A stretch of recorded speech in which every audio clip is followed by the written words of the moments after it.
The wine glass felt cold against my fingertips as I watched him laugh. Not a casual chuckle, but the kind of theatrical laughter designed for an audience. Marcus had his arm draped across the back of the sectional sofa, surrounded by his college friends, mid-story about my latest episode. "And then she actually accused me of moving her car keys," he said, shaking his head with practiced exasperation. "Like I have nothing better to do than play hide-and-seek with her stuff. I swear, sometimes I think she needs professional help." Before we jump back in, tell us where you're tuning in from, and if this story touches you, make sure you're subscribed, because tomorrow I've saved something extra special for you. The room erupted in sympathetic groans. Tyler, his best friend since freshman year, leaned forward with genuine concern. "Man, that's rough. Have you tried suggesting therapy? Like gently?" I stood in the kitchen doorway of our downtown loft, invisible in the way you become when people think you're too unstable to notice their conversation. The apartment we'd moved into together 6 months ago, with its exposed brick walls and floor-to-ceiling windows overlooking the harbor. The place I'd been so excited about until it became a cage. "Oh, I've tried," Marcus continued, accepting a beer from Ethan. "But you know how it is.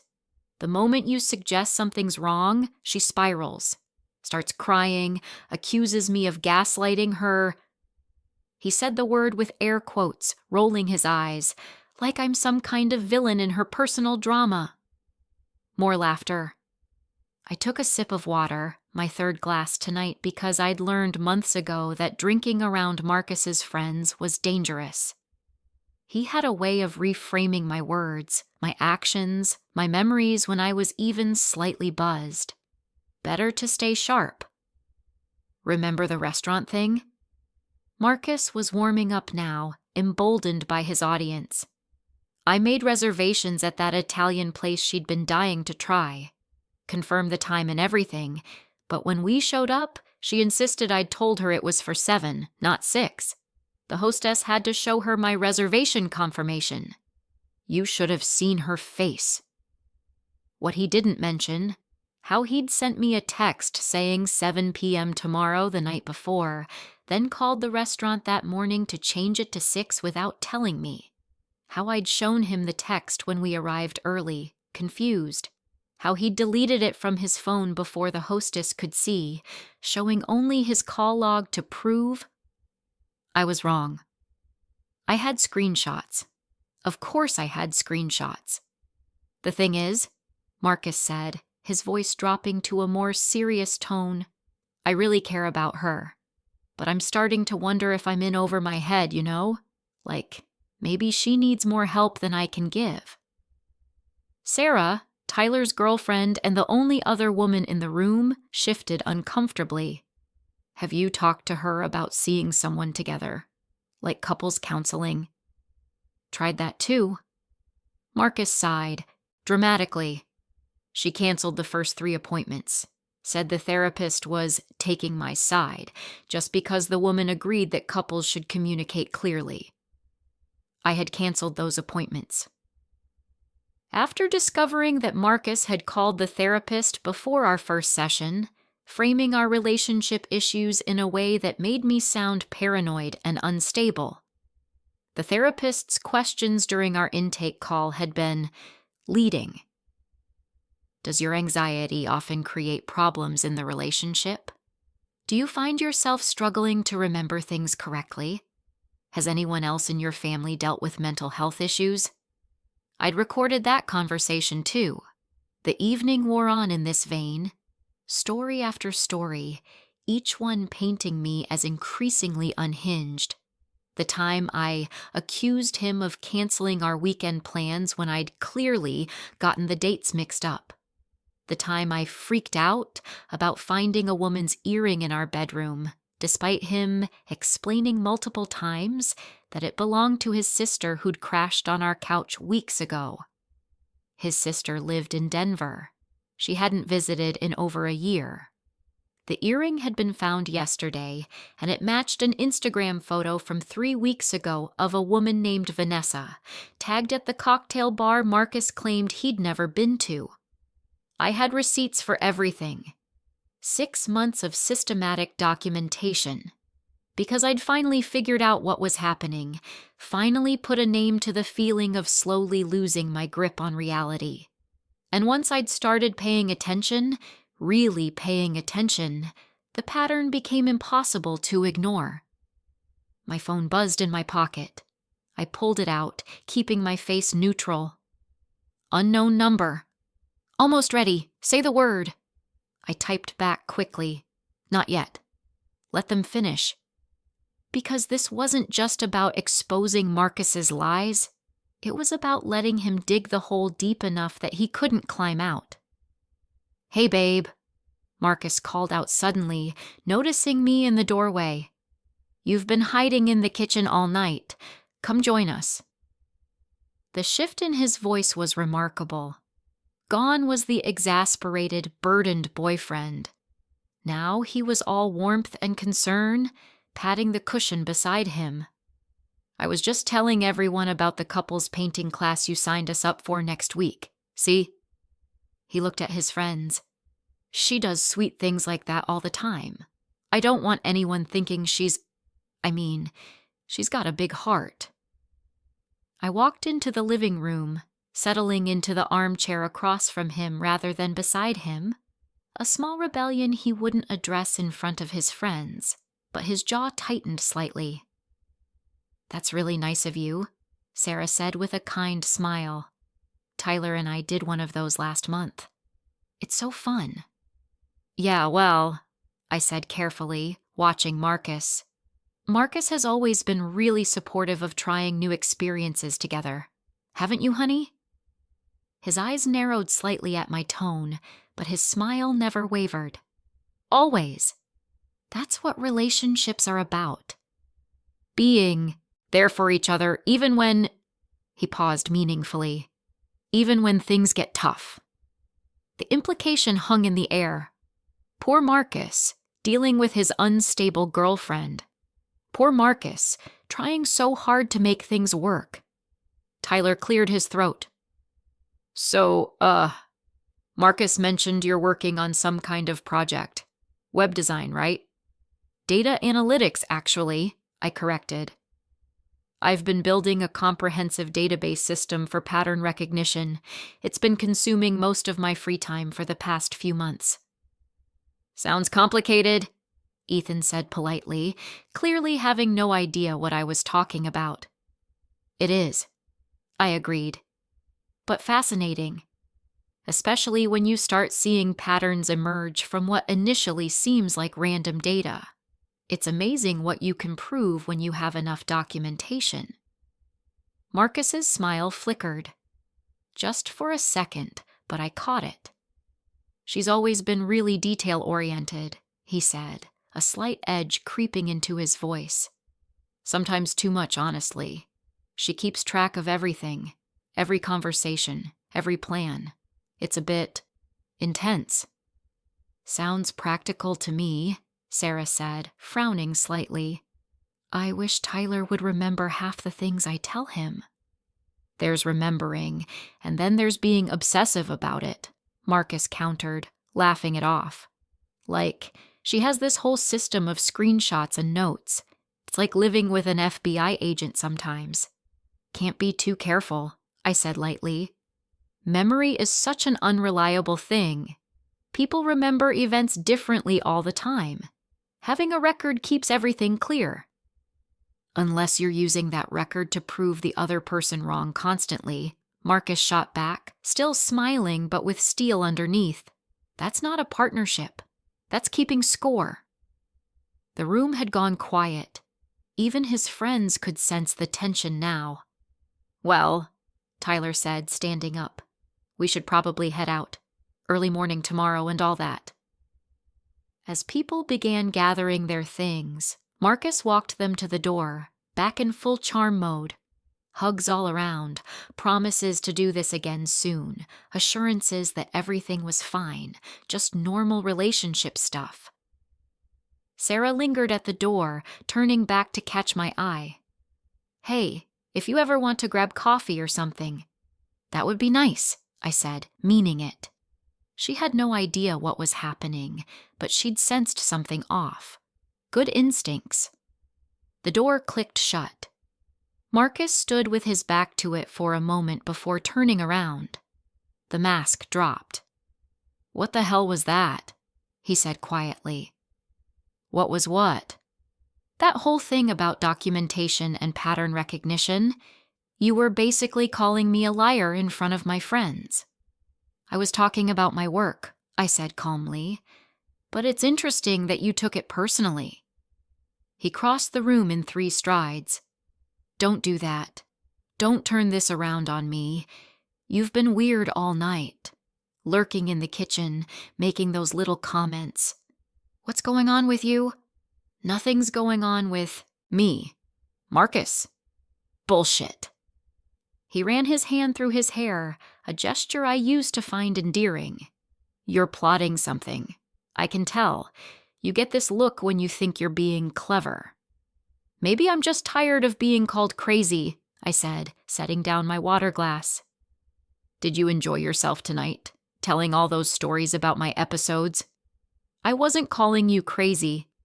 "You implied I need professional help. You suggested I'm unstable.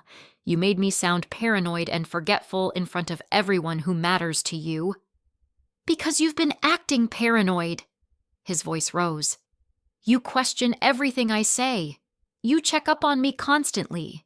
You create these elaborate scenarios in your head where I'm some kind of villain. It's exhausting, and yes, I needed to vent to my friends about it." "The restaurant reservation," I said quietly. "What time did you tell me it was for?" "Oh my God, not this again. It was 6. I told you 6. You misheard or misremembered or whatever, but you texted me and said 7. "No, I didn't." "Marcus, I have the text." "Then you misread it, or you're remembering it wrong. This is exactly what I'm talking about. You're so convinced you're right that you can't accept when you make a mistake." I pulled out my phone, scrolling to the screenshots folder I'd been building for months. Found the one I needed, turned the screen toward him. There it was. His message. "Made reservations at Osteria Lucia for tomorrow night, 7 p.m. Can't wait." He barely glanced at it. "That's not what I said. You probably edited that." "Edited a text message?" "I don't know, maybe. You're clearly capable of manipulation when you want to be." He turned away, walking toward the bedroom. "I'm going to bed. I can't do this tonight." "The therapist," I called after him. "The one I canceled on." "Why did you call her before our first appointment?" He froze in the doorway, his back still to me. "What did you tell her about me, Marcus? What did you say to make her ask if I had a family history of mental illness before she'd even met me?" He turned slowly, and for the first time I saw something other than performative concern or frustration in his face. I saw a calculation. "I don't know what you're talking about." "Yes, you do. Because I called her back. I told her I'd be coming alone since you and I broke up. And you know what she said? She said she was relieved. That based on our initial phone call, she'd been worried about me being in a relationship with someone who showed clear signs of psychological manipulation." You're making that up." "Am I?" I pulled up another screenshot. This one an email from the therapist's office. She was kind enough to send me her notes from that conversation. Professional courtesy, since I'd expressed concerns about my own mental health. Turns out, when therapists suspect gaslighting, they keep very detailed records. The color had drained from his face. "What else are you going to find, Marcus? When I really start digging, the canceled plans you blamed on me forgetting, the conversations you swear never happened, the times I overreacted to things you later admitted to doing but claimed were innocent. You've been spying on me." he whispered. No, I've been keeping records. There's a difference. Spying is about discovering secrets. This is about documenting reality when someone keeps trying to rewrite it. He stared at me for a long moment, and I watched him cycle through strategies. Anger wouldn't work now. I wasn't backing down. Gaslighting wouldn't work. I had proof. That left one option. Tears. I can't believe you don't trust me, he said, his voice breaking, after everything we've built together. I know I'm not perfect, but I've been trying so hard to help you through your anxiety, to support you, and this is what I get? Accusations and surveillance? The anxiety you created, I said flatly. The anxiety that came from constantly questioning my own reality because you kept telling me I was wrong about things I knew were true. That's not the woman's earring, Marcus. The one you said was your sister's. Want to explain how your sister's Instagram shows her wearing completely different jewelry? Or how about the photo tagged at Bar Luminous 3 weeks ago, the place you've never been to, with a woman named Vanessa who's wearing an earring that matches the one I found? His tears stopped as abruptly as they'd started. You're insane, he said coldly. You've actually lost it. Going through people's Instagram, creating conspiracy theories about earrings. This is exactly the kind of behavior I've been worried about. Then you'll be relieved to know I'm making it easy for you, I said. I'm leaving. What? I'm leaving. Moving out. This relationship is over. For a moment, he looked genuinely shocked. Then something else crossed his face. Relief, maybe, or excitement at the prospect of spinning this into another story about his crazy ex-girlfriend. Where will you go? That's not your concern. Fine. He shrugged, already building his narrative. Run away. But you know everyone's going to see this as proof that you were unstable all along, right? Breaking up out of nowhere, accusing me of all this insane stuff. My friends already think you're unbalanced. Your friends think what you told them to think, I corrected. But that's going to change. What's that supposed to mean? I picked up my phone, typing out a message. Green light. Send everything. What are you doing? Marcus stepped forward, a note of panic in his voice. My phone buzzed immediately. Then again, and again. A cascade of notifications as the files began uploading. Remember my data analytics project? I said conversationally. The one I've been working on for months? Turns out it wasn't just for work. I've been building a comprehensive timeline of our relationship. Every text message, every conversation, every incident you've recounted to your friends with, your creative edits. His phone started buzzing too. He pulled it out, staring at the screen in horror. I've organized it all very clearly, I continued. Dates, times, your version of events versus the documented reality. Screenshots, recordings? Yes. I recorded some of our conversations, perfectly legal in a one-party consent state, and third-party verification where available. You recorded me? His voice was barely a whisper. I recorded us. I recorded me slowly losing faith in my own mind until I realized that I wasn't the problem. That you were systematically making me doubt my perceptions, my memory, my sanity. There's a word for that, Marcus. You know what it is, because I heard you mock it tonight. Gaslighting. You can't. I just did. Check your email. Check your friends' emails. Check your mother's email. I watched realization dawn. That's right. I sent the full documentation to everyone who matters in your life. Tyler, Ethan, Sarah, your colleagues at the firm, your family, even Vanessa, just so she knows what she's dealing with. He lunged for me, grabbing my phone. But I'd expected that. The uploads were already complete, the emails already sent. There was nothing left to stop. You've destroyed me. he said, looking at his phone as messages started flooding in. My friends, my reputation. I've exposed you, I corrected. There's a difference. Everything in those files is true. Your own words, your own messages. I didn't destroy you, Marcus. You destroyed yourself. I just made sure everyone could see it. His phone rang. Tyler's name flashed on the screen. Marcus declined the call. It immediately rang again, this time from Ethan. You're going to want to answer those eventually, I said, walking toward the bedroom. I imagine they have questions. Where are you going? To pack my things. I'll be out by morning. I paused in the doorway, looking back at him. Oh, and Marcus? That couple's painting class I supposedly signed us up for? I never did that. But I'm guessing you already told your friends about how I canceled it, right? About how I couldn't commit to anything, how I was always flaking out on plans? His silence was answer enough. You should probably warn them that everything you've said about me in the last 6 months has been a lie, or don't. They'll figure it out once they read the files.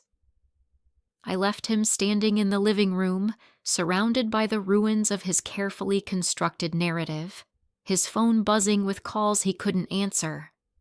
In the bedroom, I pulled out the suitcases I'd pre-packed last week and hidden in the back of the closet. Everything important was already at my new apartment, secured 2 months ago under my own name, paid for with my own money. The money Marcus didn't know I'd been saving since the 3rd time he tried to convince me I'd spent hundreds of dollars I couldn't remember spending. It turned out I hadn't. He'd been taking cash from our joint account. Well, my account that. He'd convinced me to make joint, and pocketing it. That was documented too, in the files now circulating through his social network like a virus. My phone buzzed. Sarah. Oh my God, I just read through everything. I am so sorry. We had no idea. Me. You couldn't have known. He's very good at what he does. Sarah. The restaurant thing. The way he told it, we all thought you were being unreasonable. But seeing the texts, seeing how he changed the reservation and then pretended he'd told you 6 all along, that's terrifying. Me. It gets worse the further you read. Sarah, Tyler's freaking out. He's saying he needs to talk to Marcus, that this can't be real. But it's all right there. The screenshots, the recordings, the pattern. How did we not see this? Me. Because he made sure you didn't. That's the whole point. Another text, this time from an unknown number. Unknown. Hi, this is Vanessa. I got your email. Can we talk? I think I need to file a police report. I smiled grimly. Marcus had been careful with me, never crossing into anything clearly illegal, but from what I'd pieced together from social media and public records, Vanessa was 19. A sophomore at the university where Marcus sometimes gave guest lectures on business ethics. The irony would be funny if it weren't so dark. I heard Marcus on the phone in the living room, his voice rising and falling as he tried to explain, to justify, to spin. But you can't spin documentary evidence. You can't gaslight your way out of your own words, preserved in digital amber. My phone buzzed again. Tyler this time. Tyler. I don't even know what to say. All those times we thought you were being paranoid or difficult. He was literally making you think you were going crazy. That's fucked up. I'm so sorry we didn't believe you. Me. You didn't have reason to believe me. That's what people like Marcus count on. Tyler. Is there anything we can do? Me. Honestly, just don't let him pretend this never happened. Don't let him rebuild his reputation by claiming I fabricated everything. The truth is all in the files. Tyler. He's calling me over and over. I can't even look at him right now. I finished packing my suitcases, taking one last look around the bedroom that had been mine for 6 months. The bed where I'd lain awake so many nights, questioning my own sanity. The closet where I'd found that earring yesterday. The final piece of evidence I needed to pull the trigger on this plan. The desk where I'd spent months building my case, screenshot by screenshot, recording by recording, creating a timeline so airtight that no amount of manipulation could dismantle it. I heard Marcus's voice from the living room, louder now. "She's mentally ill, Tyler. Don't you see? This whole thing is proof of how unstable she is. She's obsessed." Then silence. I imagine Tyler was reading him another passage from the files. Maybe the one where Marcus admitted to me, in a moment of careless honesty, that he found it funny when I got confused about plans. "You should see your face when you think you're going crazy," he'd said, laughing. "It's kind of cute." I'd recorded that. Of course I'd recorded that. I dragged my suitcases to the bedroom door. Marcus was on the phone with someone else now, probably his mother. "Mom, I need you to listen to me. Everything in those files is taken out of context." Out of context. The last refuge of the exposed liar. As if there were any context that could make his behavior acceptable. I walked past him toward the front door. He lowered his phone, watching me with something like hatred in his eyes. "You'll regret this," he said quietly. "I regret staying as long as I did," I replied. "But I don't regret exposing you. Someone had to stop you from doing this to the next person." "There is no next person. You've made sure of that, haven't you? Sent your little care package to everyone I know. Destroyed my reputation based on your twisted interpretation of normal relationship problems." "Marcus," I said, setting down my suitcase to look him in the eye. "There is nothing normal about telling someone they're crazy for remembering things that actually happened. There's nothing normal about creating situations designed to make your partner doubt their own mind, and there's definitely nothing normal about calling a therapist before a session to pre-poison them against your partner. I was trying to get you help. You were trying to control the narrative, just like you're trying to do right now, but it's too late. The truth is out there, documented and verified. You can't manipulate everyone anymore because they have evidence of who you really are." His phone buzzed again. He looked at the screen and his face went pale. "What?" I asked, curious despite myself. "My boss," he said hollowly. "He wants to see me first thing Monday morning. Someone forwarded him the files." I felt a small twinge of something, not quite guilt, but not quite satisfaction either. "If you haven't done anything wrong at work, you'll be fine." "You know that's not how it works," he said bitterly. "Once your reputation is damaged, it doesn't matter if you're innocent. People will always wonder." "Now you know how it feels," I said quietly. "To have people doubt you, to have your reality questioned, to watch them believe a version of you that isn't true." I picked up my suitcase and opened the door. "I hope you're happy," Marcus called after me. I paused in the doorway. "I'm not happy, Marcus. I'm free. There's a difference."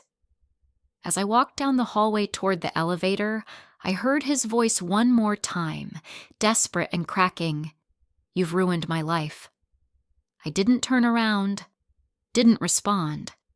Just pressed the button for the elevator and waited. The truth was, I hadn't ruined his life. I'd simply shown everyone who he really was. If that ruined him, well, maybe he'd built his life on a foundation of lies. My phone buzzed as I stepped into the elevator. Sarah again. "Sarah, Tyler just got off the phone with him. Marcus is trying to claim you manipulated all the evidence, that you're some kind of genius hacker who fabricated everything." I laughed out loud, the sound echoing in the empty elevator. Me. Funny how I'm simultaneously too crazy to remember plans correctly, but also a genius hacker who can fabricate months of documented evidence. Which narrative is he going with? Sarah. I think he's still figuring that out. Tyler told him to stop calling. Said he needs time to process everything. Me. How's Tyler handling it? Sarah. Honestly, he's pretty shaken. He's known Marcus since college. This is making him question everything about their friendship. Me. I'm sorry. I know this isn't easy for him either. Sarah. Don't apologize. You did what you had to do. And honestly, I'm glad you did.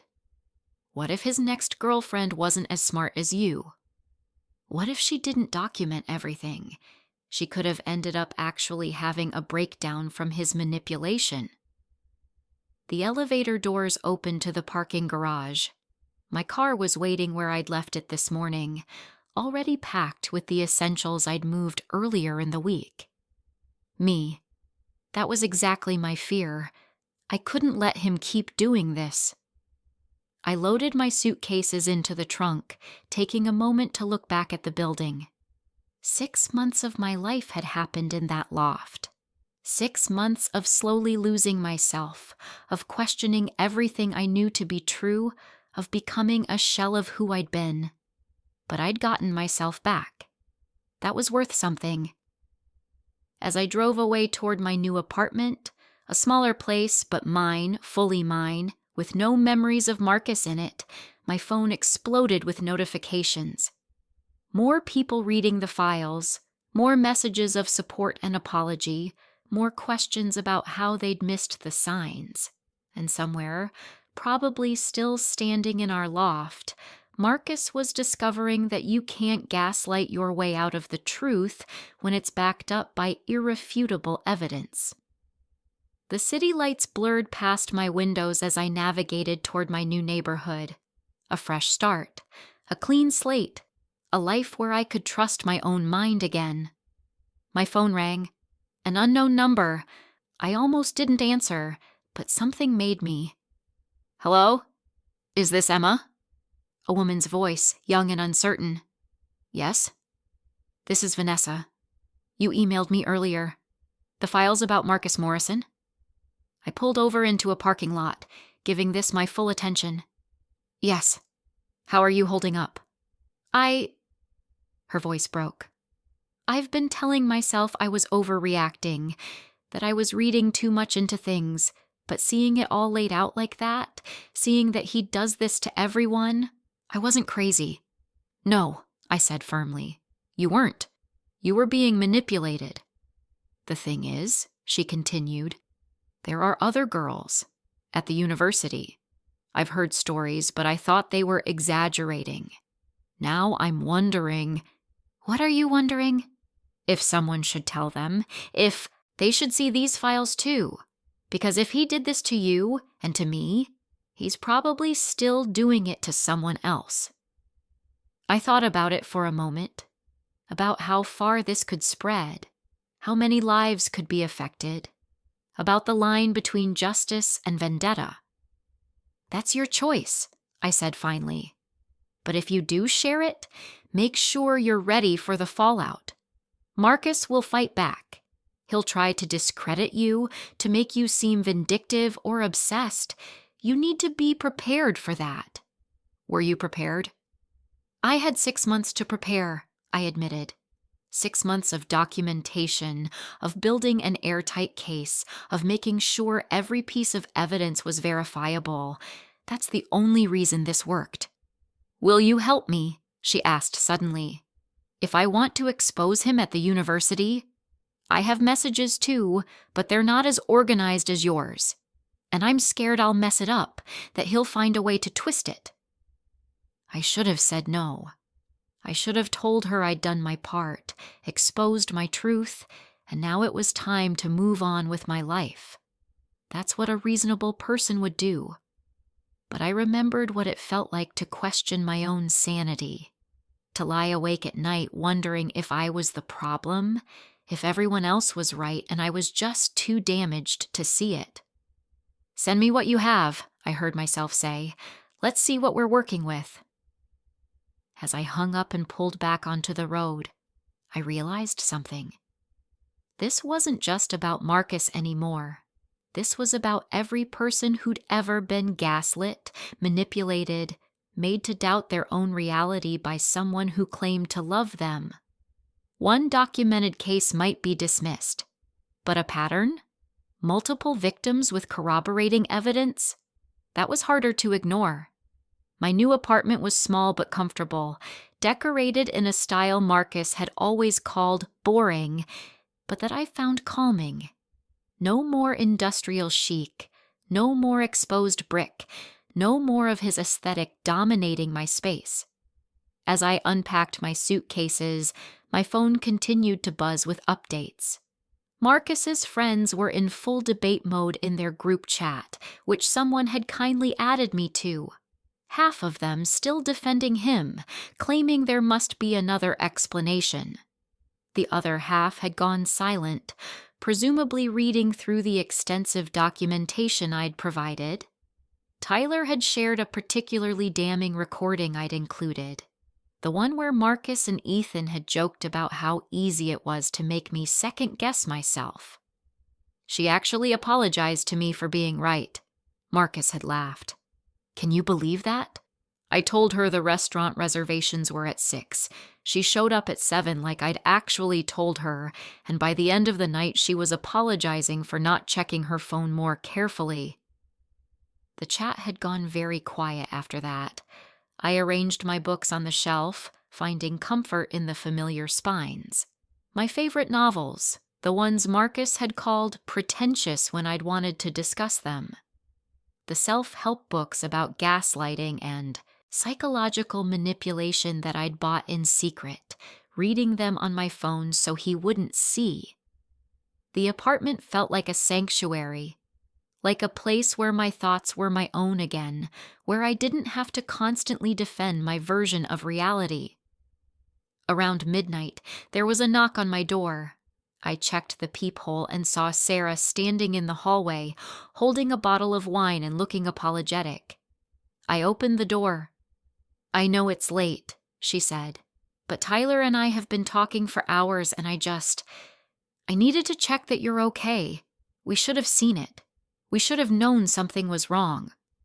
Come in, I said, stepping aside. She entered, looking around the apartment with approval. This is nice. Feels like you. That was the idea. We sat on my couch, a comfortable, overstuffed thing Marcus would have hated, and she poured us each a glass of wine. Tyler is devastated, she said. He keeps going through old conversations, old hangouts, trying to figure out when Marcus became this person. Or if he was always like this and Tyler just didn't see it. He was probably always like this, I said quietly. People don't suddenly develop that level of manipulation. They just hide it better with some people than others. Do you think he did it to others? Before you? Statistically? Yes. This kind of behavior has a pattern. I was probably just the first one to document it thoroughly enough to prove it. Sarah took a long drink of her wine. There's something else. Tyler found some old text messages from Marcus's ex before you, from about 2 years ago. She'd reached out to Tyler, saying Marcus had been telling people she was mentally unstable, that she'd made up accusations about him cheating. Tyler had believed Marcus at the time, but now he's wondering if Marcus was lying then too, I finished. Exactly. Tyler's trying to find her contact information. He wants to apologize, to let her know that he believes her now. I nodded slowly, feeling the weight of that revelation. How many women had Marcus done this to? How many had been dismissed as crazy or unstable because no one believed them? This is bigger than I thought, I said quietly. Sarah looked at me seriously. What are you going to do? I thought about Vanessa's phone call, about Tyler's ex reaching out years ago, trying to warn people about Marcus's behavior, about all the women who might still be out there carrying the burden of his manipulation alone. "I'm going to make sure he can't do this anymore," I said. "To anyone." Sarah raised her wine glass. "Then count me in. Whatever you need." We clinked glasses, and in that moment, I felt something shift. This wasn't just my fight anymore. It was becoming something larger, something that mattered beyond just my own vindication. My phone buzzed with another message from Vanessa, this time with attached screenshots of her conversations with Marcus. I scrolled through them, feeling a familiar chill as I recognized his patterns. The same tactics he'd used on me, deployed with the same casual cruelty. "He's not going to stop," I said, showing Sarah the messages. "Look at the dates. He was texting her while we were still together, while he was calling me crazy for suspecting something was wrong." Sarah's face hardened as she read through the messages. "This needs to go to the university. Like, officially. That's what Vanessa wants. But she's scared. She's 19, he's a respected guest lecturer, and she's worried no one will believe her." "But they'll believe documentation," Sarah said, echoing my own thoughts. "Especially if there's a pattern across multiple victims." I pulled up the folder on my laptop, the one I'd been building for 6 months. It was time to expand it. "We need to find the others," I said. "Everyone he's done this to. Get their stories, their evidence. Build a case so comprehensive that there's no way he can talk his way out of it." "How do we find them?" I thought about Tyler's ex, about Vanessa's mention of other girls at the university, about the whisper network that probably existed but had never been formalized. "Social media," I said. "We start with people who've interacted with him online. Look for patterns. Women who commented on his posts and then suddenly stopped. Friends who dropped out of his social circle. We create a timeline of his relationships and start reaching out." "That's going to take time," Sarah said. "Good thing I'm newly single with a lot of free time," I replied with a grim smile. We spent the next hour mapping out a strategy. Sarah would talk to Tyler about getting contact information for the ex-girlfriend. I would reach out to Vanessa and start organizing her evidence. We'd create a secure way for potential victims to share their stories anonymously, building a database that could withstand legal scrutiny. "This feels bigger than revenge," Sarah said as she was leaving, around 2 a.m. "It is," I agreed. "This is about accountability. About making sure there are consequences for people who think they can manipulate others without repercussion." After she left, I sat at my new desk in my new apartment, surrounded by the evidence of Marcus's systematic cruelty, and felt a strange sense of purpose settle over me. I'd started this journey trying to prove I wasn't crazy. Now I was fighting to make sure no one else would ever have to question their sanity the way I had.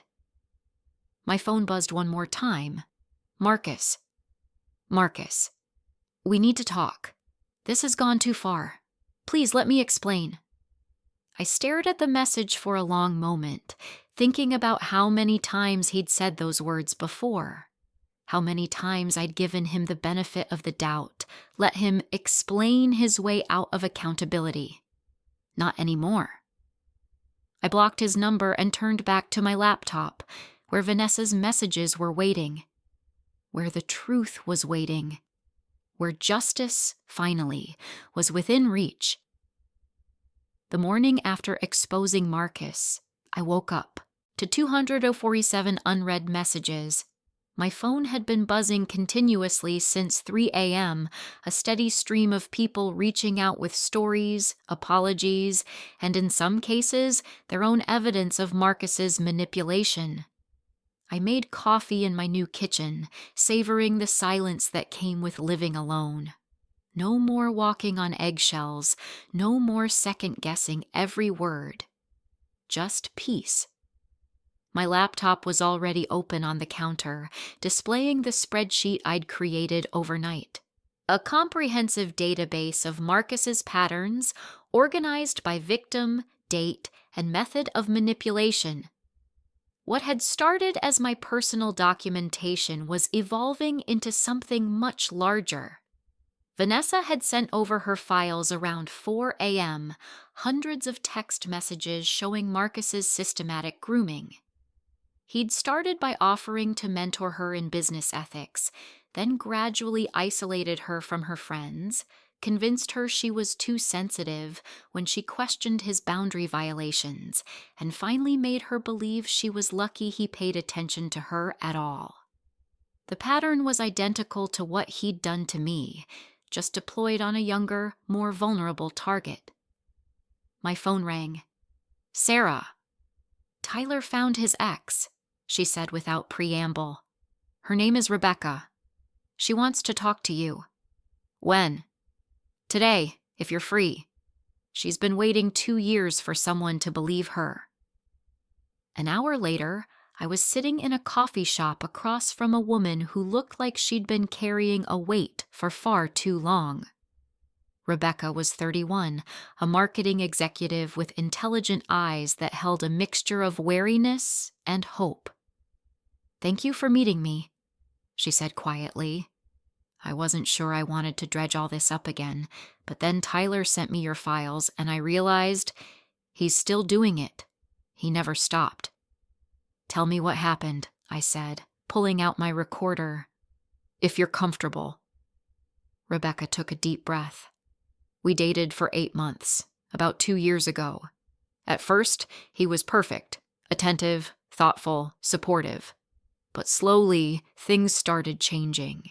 He'd make plans and then swear he never did. He'd move my things and act confused when I couldn't find them. He convinced me I was having memory problems, that I should see a neurologist." "Did you?" I asked, though I already suspected the answer. "Yes. I spent 3 months and thousands of dollars on medical tests because I genuinely thought something was wrong with my brain." Her voice cracked. "The doctors found nothing. Marcus suggested maybe it was psychological, that I should consider medication for anxiety." I felt a familiar rage building in my chest. "What made you finally leave?" "My sister visited from out of town. She stayed with us for a week and witnessed everything. The way he'd contradict me, gaslight me, make me doubt things she'd personally seen happen. She recorded one of our arguments without telling me. When she played it back later, showing me how Marcus had literally said the opposite of what he claimed to have said, I finally believed what was happening." "Do you still have that recording?" Rebecca pulled out her phone. "I've kept everything. I tried to warn Tyler and his friends back then, but Marcus had already told them I was unstable, that I was making things up because I couldn't handle the breakup. They believed him. So I stopped trying and just moved on with my life. Or tried to." She pushed her phone across the table. I listened to the recording, hearing Marcus's voice employing the exact same tactics he'd used on me. The calm, reasonable tone while saying things that were demonstrably false. The subtle implications that Rebecca was irrational. The performance of patience wearing thin. "Can I add this to the evidence file?" I asked. "Please. If it helps stop him from doing this to someone else, use whatever you need." Over the next week, 3 more women came forward. Each had a similar story. Each had evidence, and each had been dismissed or discredited when they tried to speak up. Marcus had been refining his technique for at least 5 years, possibly longer. I spent my evenings organizing everything into a master document, a comprehensive timeline of Marcus's pattern of abuse spanning multiple relationships. The evidence was overwhelming. Hundreds of text messages, dozens of recordings, financial records showing his theft, testimonies from witnesses, and even the therapist's notes from our aborted couples counseling. Sarah helped me cross-reference everything, ensuring dates aligned and patterns were clear. Tyler, still processing his complicity in enabling Marcus, threw himself into helping as well, tracking down mutual friends who might have information. "He's been posting on social media," Tyler told me during one of our work sessions, claiming he's the victim of a smear campaign by a vindictive ex. I pulled up Marcus's Instagram. Sure enough, there was a carefully crafted post about false accusations and trial by social media, and how some people can't accept responsibility for their own issues. The comments were mixed. Some people defending him, others questioning his narrative, and a few brave souls sharing links to the evidence files with a simple, "Read this first." "He's trying to get ahead of it," I observed. "Control the narrative before it controls him."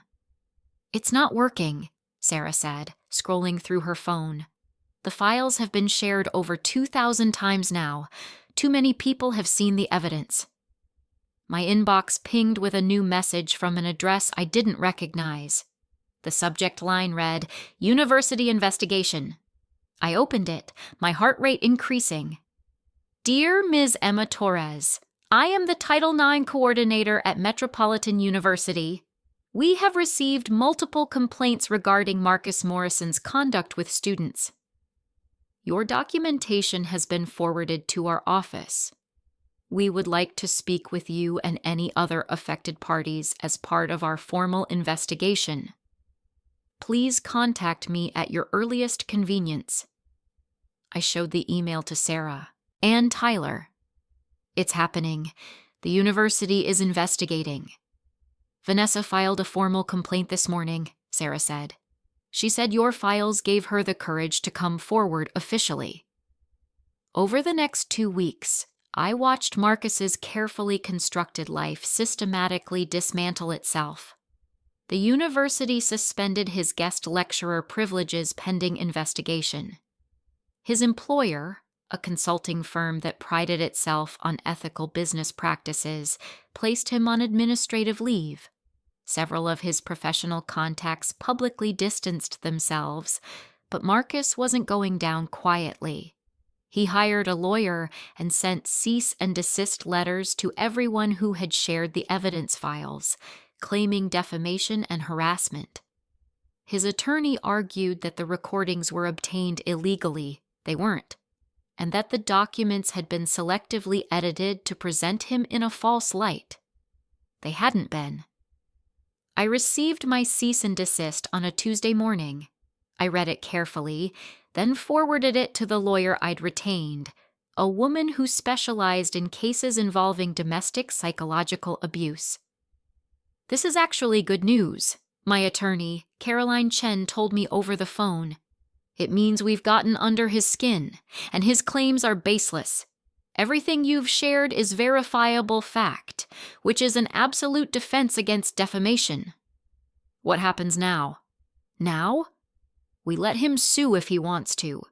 Discovery in a defamation case means he'd have to provide evidence that your claims are false, which he can't do because they're not. Most likely, this is just an intimidation tactic. He's hoping you'll back down." "I'm not backing down." "Good. Because I've been contacted by 3 other attorneys representing his other victims. If he does file suit, we can consolidate everything and counter-sue for intentional infliction of emotional distress, fraud, and theft. The evidence you've compiled would be very useful in multiple legal proceedings." That evening, I received a call from Detective Ramirez of the local police department. "Ms. Torres, I understand you have documentation of financial irregularities in your joint account with Marcus Morrison." "Yes, I do." "Can you send that over? We're investigating potential charges of theft by deception." I sent the files immediately. Months of statements showing Marcus's systematic siphoning of money from our account, always in amounts just small enough not to trigger immediate suspicion, but adding up to over $15,000. The detective called back within an hour. "This is solid evidence. We'll be filing charges by the end of the week." Marcus's social media presence became increasingly erratic.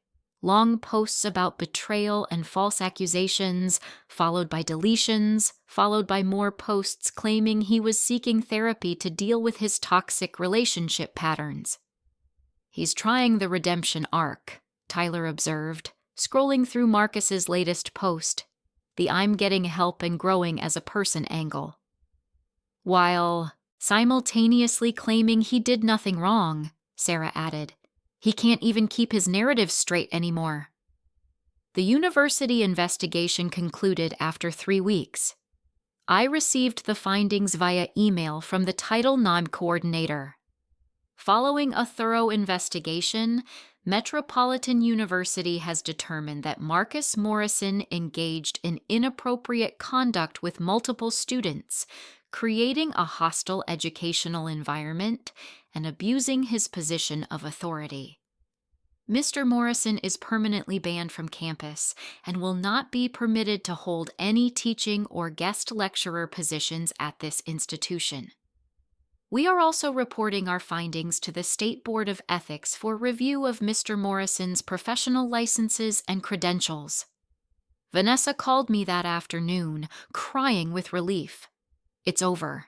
He can't hurt anyone else at the university, and they're offering support services to any students who had interactions with him. "How are you doing?" I asked. "Better. I talked to a therapist yesterday, a real one, not someone Marcus pre-poisoned. She helped me understand that none of this was my fault, that I wasn't crazy or too sensitive or any of the things he said. You never were. I know that now. Thank you for showing me the truth." The following week, Marcus's employer terminated his position due to conduct inconsistent with company values. His LinkedIn profile, once carefully curated to showcase his professional achievements, was deactivated. His social media accounts went dark. Tyler heard through mutual acquaintances that Marcus had moved back in with his mother in Arizona, claiming he needed to escape the toxic environment of our city. "Running away," Tyler said with disgust, "instead of taking accountability." "Some people never do," I replied, "but at least he can't hurt anyone else here." My phone buzzed with a message from Rebecca. "My therapist says I finally have closure. The validation from the investigation, from people believing us, it's helping me heal. Thank you." More messages followed from the other women, each expressing similar gratitude, similar relief, similar healing. We'd formed an unexpected support network, bonded by our shared experience and collective action. Sarah organized a dinner for all of us, 6 women whose lives had intersected with Marcus's manipulation. We met at a restaurant downtown, and as I looked around the table at these intelligent, accomplished, resilient women, I felt something shift inside me. "He tried to make each of us believe we were alone," I said, raising my glass, "that we were the problem, but we weren't. And now everyone knows it." "To documentation," Vanessa said with a slight smile. "To truth," Rebecca added. We clinked glasses, and in that moment, I realized something important. This had never really been about revenge. It had been about reclaiming reality, about refusing to let someone rewrite history, about ensuring that truth, documented, verifiable, truth, prevailed over manipulation. 3 months after I'd exposed Marcus, I received an email from a women's advocacy organization. "Dear Emma, we've been following your case with great interest. Your methodical documentation and willingness to help other victims has inspired us.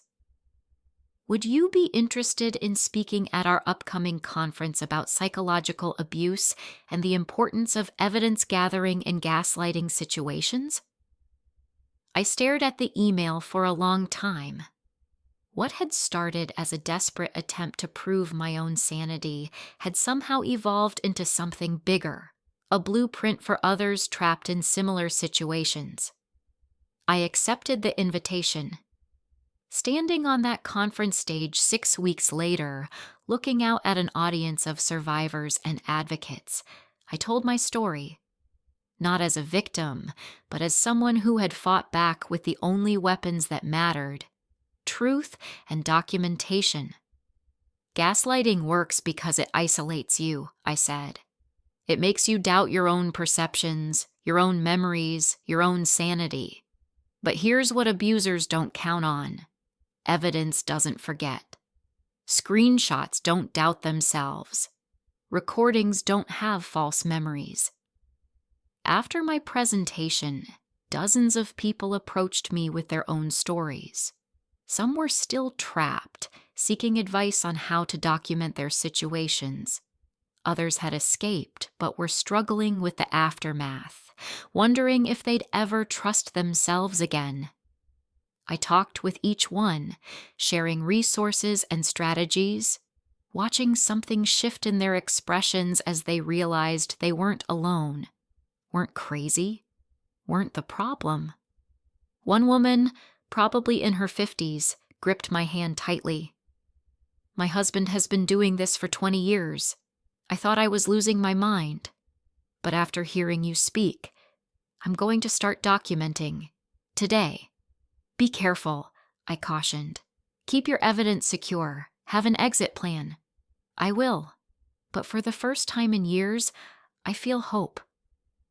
That night, back in my apartment, I reflected on everything that had happened since that evening with Marcus and his friends. The exposure, the investigation, the legal proceedings, the healing. My phone buzzed. Tyler. Saw your conference presentation online?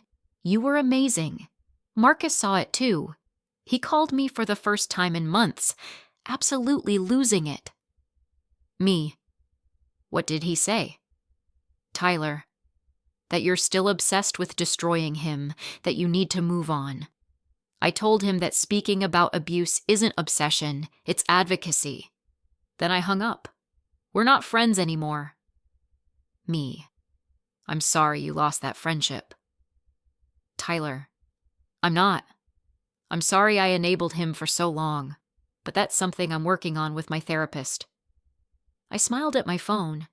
Even the collateral damage of Marcus's exposure was leading to growth and healing.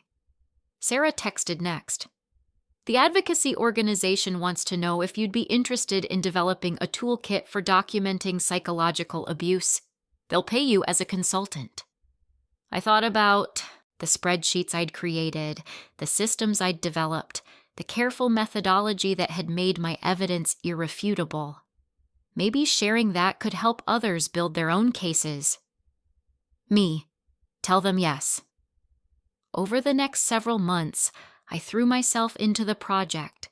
The toolkit included templates for documentation, advice on secure storage, information about legal rights, and resources for safety planning. It also featured testimonials from other survivors, including Rebecca and Vanessa, showing that recovery and justice were possible. The toolkit was downloaded over 50,000 times in the first month. Messages poured in from people using it to document their own situations, to escape their own manipulators, to reclaim their own realities. Each message reminded me why I'd done this, why it had mattered to fight back instead of just quietly leaving. One evening, almost a year after I'd exposed Marcus, I was featured in a documentary about psychological abuse. The filmmaker had spent months interviewing me, the other women, experts in domestic violence, and even some of Marcus's former friends who had been willing to discuss how they'd been manipulated into enabling his behavior. Marcus had declined to participate, sending a statement through his lawyer claiming the entire documentary was a continuation of a harassment campaign.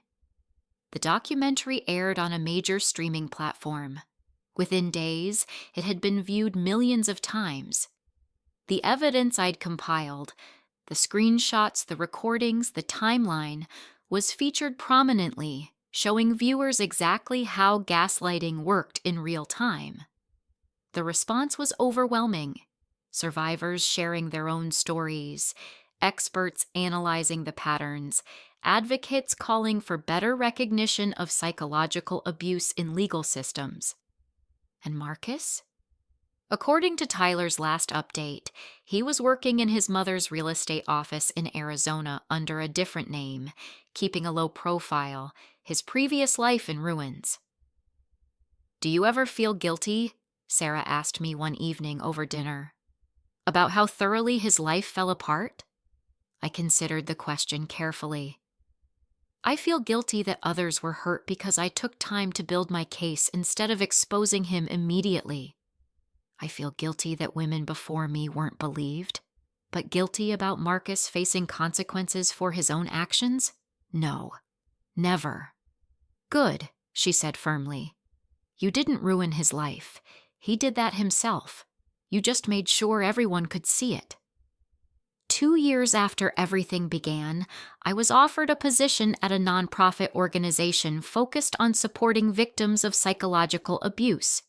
My job title was Director of Documentation and Evidence Resources. On my first day, I walked into my new office and saw a framed photo on the desk, a gift from the organization's founder.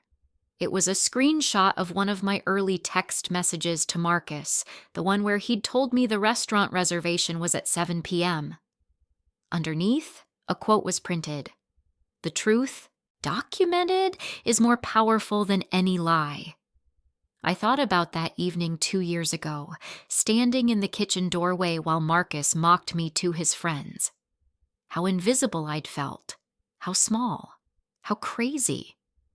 I thought about the woman I'd been then, doubting everything, questioning my own mind, slowly disappearing under the weight of Marcus's manipulation. And I thought about the woman I'd become, strong, certain, using my experience to help others find their own strength and certainty. My phone buzzed. A message from a woman I'd never met. "I just used your toolkit to document 6 months of gaslighting. I left him yesterday. For the first time in years, I trust my own mind again. Thank you for showing me that was possible." I smiled, setting down my phone and turning to my computer. There was work to do, other victims to help, other stories to validate, other truths to document. Marcus had tried to make me doubt my reality. Instead, he'd taught me the power of preserving it. And that power was now helping hundreds, thousands, maybe more to do the same. I opened my laptop to a blank document and started typing a new section for the toolkit. Advanced documentation strategies for long-term patterns of abuse. The cursor blinked on the screen, waiting. I began to write. Because this was my truth now. I was no longer the woman Marcus had tried to convince was crazy. I was the woman who had proven she wasn't, and in doing so, had helped others prove the same. That evening, I attended a support group for survivors of psychological abuse. As I shared my story with the circle of faces, some new, some familiar, I saw the moment of recognition in their eyes.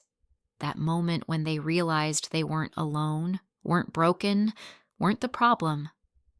"The hardest part," I said, "is trusting yourself again." Marcus spent months making me doubt my own perceptions. Even after I had all the evidence, even after I knew intellectually that I was right, there was still this voice asking, "What if you're wrong?" Heads nodded around the circle. But here's what I learned. That voice was his, not mine. And the more I listened to my actual voice, the one backed by evidence, by truth, by reality, the quieter his voice became. Until one day, it was gone completely. After the meeting, a young man approached me hesitantly. "I'm dealing with something similar. My partner convinced me I was paranoid for months, but after hearing you speak, I started screenshotting our conversations, and I'm seeing the patterns now, the contradictions, the manipulation." "Good," I said. Keep documenting. Keep the evidence secure. And when you're ready to leave, you'll have proof that you're not imagining things. That's what I needed to hear. Thank you. As I drove home that night, past the loft where I used to live with Marcus, I felt nothing but relief. No anger, no longing, no regret. Just the calm satisfaction of knowing I'd taken back my power and used it for something meaningful. My phone rang as I pulled into my apartment complex. Unknown number. I almost didn't answer, but something made me pick up. Hello? Emma? A man's voice, unfamiliar. This is David Chen. I'm a prosecutor with the district attorney's office. I'm calling about your documentation of Marcus Morrison's financial theft. Would you be willing to testify? I pulled into my parking spot, putting the car in park. Absolutely. Good. We're building a case against him for theft by deception and fraud. Your records, combined with evidence from his other victims, should be sufficient for prosecution. This could result in significant penalties, including restitution and potential jail time. After I hung up, I sat in my car for a moment, processing. This wasn't just about social consequences anymore. This was actual legal accountability. I thought about Marcus, probably thinking he'd escaped to Arizona and left it all behind. But actions had consequences. Truth had consequences. And justice, though sometimes slow, was thorough. 3 months later, I stood in a courtroom and testified about the systematic way Marcus had stolen money from our joint account. The jury heard recordings of him denying it, saw bank statements proving it happened, and watched his lawyer try desperately to explain why his client had taken over $15,000 without permission. The verdict came back in less than 2 hours, guilty on all counts. Marcus was sentenced to 18 months in prison, 5 years probation, and ordered to pay full restitution to all victims, not just for the financial theft, but for damages related to the emotional manipulation. As I left the courtroom, Rebecca was waiting outside. She'd testified, too, about Marcus's theft from her during their relationship. It's really over now, she said. It is. We walked out of the courthouse together into bright sunshine. Somewhere behind us, Marcus was being processed into the system, finally facing real consequences for years of manipulation and abuse. But I wasn't thinking about him anymore. I was thinking about the message I'd received that morning from a woman in Seattle, thanking me for the toolkit that had helped her escape her abusive partner, about the keynote speech I was preparing for next month's conference on psychological abuse, about the new chapter I was writing for an updated version of the documentation guide. Marcus had tried to make me small. Instead, he'd made me powerful. Not through revenge, through truth. And that truth was now helping others find their own power, their own voices, their own freedom. As Rebecca and I parted ways on the courthouse steps, she turned back to me one last time. You know what the best part is? He has to live with knowing that we won, that we survived him, that we're thriving without him, and that he's exactly where he put himself, I added. She smiled. Exactly. I walked to my car, pulled out my phone, and opened a message from the advocacy organization. They wanted me to consult on a new app for documenting abuse, secure, encrypted, accessible. I typed back, let's do it. Because this was my life now, not defined by Marcus's manipulation, but by my response to it. Not about revenge, but about prevention. Not about looking back, but about moving forward. I drove away from the courthouse, leaving Marcus and his consequences behind me, heading toward a future he'd never be part of again. Up next, you've got 2 more standout stories right on your screen. If this one hit the mark, you won't want to pass these up. Just click and check them out. And don't forget to like, subscribe, and turn on the notification bell so you don't miss any upload from us.